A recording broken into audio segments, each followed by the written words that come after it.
If AI took over our technology, then what will happen? Artificial intelligence. Artificial intelligence.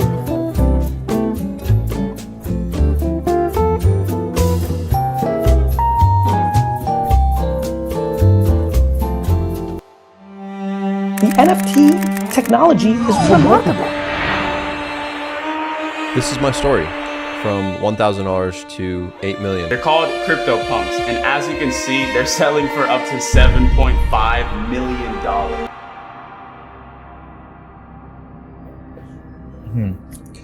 সময়টা 1900 সাল। মানুষের সাথে সাথে সায়েন্টিস্টদের মধ্যে একটা ট্রেন্ড শুরু হয়েছিল যে আর্টিফিশিয়াল ব্রেন কি বানানো পসিবল। তারপরে অনেক রকম বিভিন্ন রকম টেস্টিংয়ের মধ্যে দিয়ে গেছে। 1900 পরে 1921 সাল, তখন প্রথম মানে রোবটের যে কনসেপ্টটা বেসিক্যালি তখন শুরু হয়। এই রোবটের কনসেপ্ট যখন প্রথম আসে তখন আমরা জানতে পারি বেসিক্যালি যে একটা আর্টিফিশিয়াল ব্রেনও কিন্তু ক্রিয়েট করা পসিবল। ইন্টেলিজেন্স আর আর্টিফিশিয়াল এই দুটো টার্মকে যদি আমরা আলাদা করি তাহলে পাচ্ছি যে এটা আর্টিফিশিয়াল মানে দাঁড়ালো কৃত্রিম, ইন্টেলিজেন্স মানে দাঁড়ালো বুদ্ধিমত্তা। তার মানে কৃত্রিম বুদ্ধিমত্তা এটা করবেটাকে, এটা করবে কোনো একটা মেশিন, হেল্পকে করবে হিউম্যান। তার ভেতরে সেই মেশিনের মধ্যে এমন কিছু ইনপুট দিয়ে রাখবে যেখান থেকে আমার একটা বড় কিছু পেতে চলেছি আমরা। যদি মেশিন থিংস করতে শুরু করে তাহলে হিউম্যান টেকনোলজি বা হিউম্যানের ব্রেন কি ডিস্ট্রয় হয়ে যাবে? সময়টা হচ্ছে 1950 সাল নাগাদ। 1 অক্টোবরে একজন রিনাউন্ড ম্যাথমেটিশিয়ান ছিলেন অ্যালান টিউরিং, যিনি একটি আর্টিকেল পাবলিশ করেছিলেন।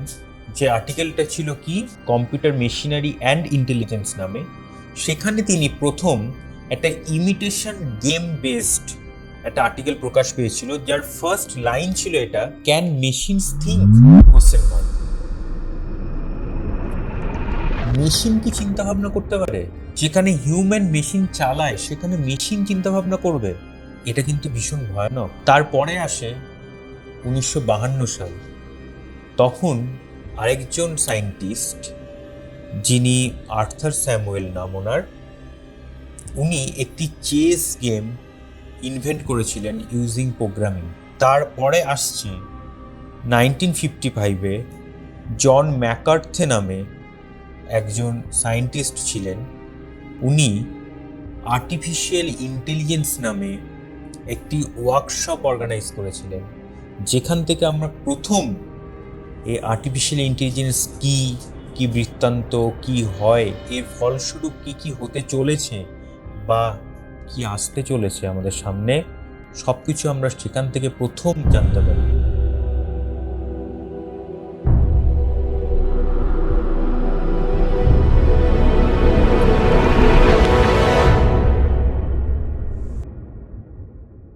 তোমাদের কাছেই কোশ্চেনটা থাকলো আমার, তোমরা কি মনে করো আর্টিফিশিয়াল ইন্টেলিজেন্সটা কি? অ্যাকর্ডিং টু গুগল বলছে আর্টিফিশিয়াল ইন্টেলিজেন্স হচ্ছে basically is the simulation of human intelligence processes by a machines, especially computer system.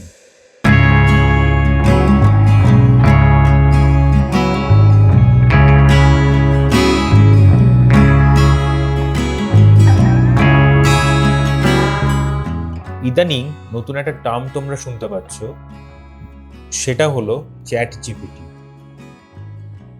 এই চ্যাট জিপিটিতে বেসিক্যালি একটা গুগল অ্যাসিস্ট্যান্টের মতন কাজ করে। এটা এক্সাম্পল বলতে পারি আমি, যারা ব্লগ করো তারা কোনো একটা টপিকস নিয়ে, তোমাদের মাথায় ধরো কোনো টপিকস আসছে না, রাইটার্স ব্লক যেটাকে বলে চলছে, তোমরা যদি চ্যাট জিপিটিতে গিয়ে বলে দাও I want to make a blog on this topic, I am here, ওরা তোমাকে পুরোপুরি রেডি করে দেবে একটা format ব্লগিংয়ের,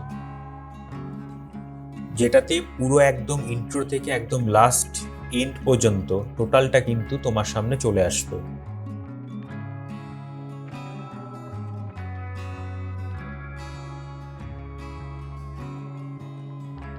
one of the renowned YouTuber, কেসি নাইস্টেড, ওনার একটা ভিডিও আছে এআই মেড দিস ব্লগ। সেই ভিডিওটা যদি তোমরা দেখো তাহলে দেখবে যে পুরো যে টোটাল যেটা ভিডিওটা তৈরি হয়েছে সেটা পুরোটাই কিন্তু ইউজিং এআই। তাতে কিন্তু এই আমরা যে ভিডিওগুলো বানাই যেটাতে একটা নিজস্বতা থাকে সেটা কিন্তু সেখানে পাবে না।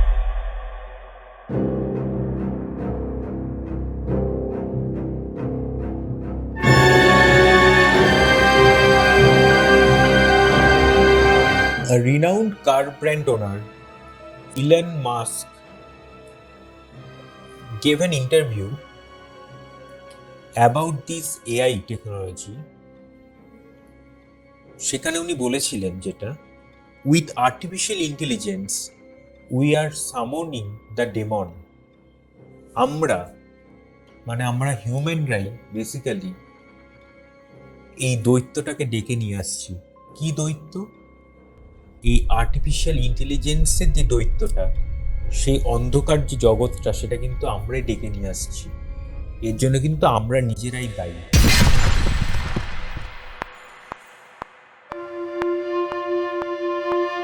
এআই আর্ট নামে নতুন একটি প্রজেক্ট শুরু হয়েছে, যেটির মাধ্যমে text to image model create হয়ে যাচ্ছে।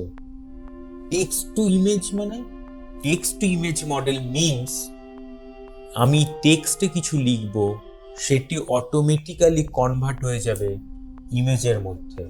একটা ইমেজ তৈরি করতে গেলে একজন হিউম্যানের যে এফোর্টের প্রয়োজন হয় সেটি কিন্তু এআই টেকনোলজিতে, এআইয়ের পক্ষে কিন্তু সেটা খুব ইজি ওয়েতে হয়ে যাচ্ছে। সত্যি এটা খুব মারাত্মক। হিউম্যানের এক্সিস্টেন্স কোথায়? হিউম্যানকে আমরা পাচ্ছি কোথায়?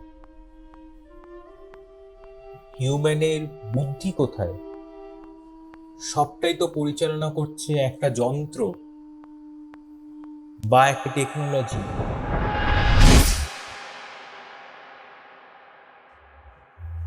তাহলে তোমাদের কাছে আমার একটা প্রশ্ন, will AI be upgraded or will be stopped?